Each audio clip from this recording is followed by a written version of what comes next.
This video is about the introductory paragraph. Well begun is half done, theoretically. So, the opening paragraph of an essay invites the readers into your paper.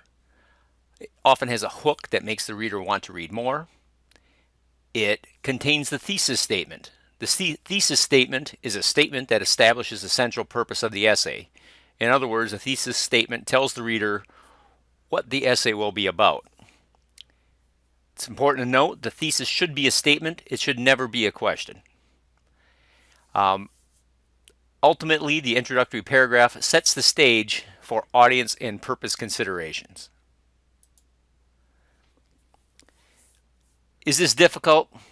No, it is not. Not that difficult anyway. Many people struggle, however, with the introductory paragraph. One thing I hear from students all the time is they tell me, I just don't know how to start. So a good way to begin or to start your introductory paragraph is to remember the funnel method. So if you think of a funnel, you're going to start wide and then narrow down.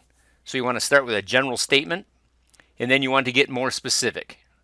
And this should lead eventually to your thesis statement, which would be your most specific sentence in your introductory paragraph. So for an example of the funnel method, you can see that I've written a paragraph, an introductory paragraph. In the first sentence is, nearly everyone loves music. This is a very general statement. Second sentence is, there are many reasons for this. Also a pretty general statement. So I'm starting out pretty generally. One big reason that most of us associate music with certain times of our lives is it becomes more specific. Music becomes, for better or worse, the soundtrack of our lives.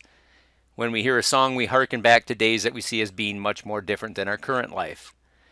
And then finally, so we've gone from general to more specific the whole time, and we get to the thesis statement, which is in yellow. And it says, for me, the soundtrack to my life has been the grunge music that came to prominence when I was a college student. This thesis sets up the central idea for my paper. In other words, all the rest of my paper will go back to this thesis statement and should relate back to it. So, as I just said, what happens next? If you've written a good introductory paragraph, the reader will care about what happens next. As for you, the writer, you'll need to create a transition sentence between your fine introductory paragraph and the first paragraph of the body of your paper.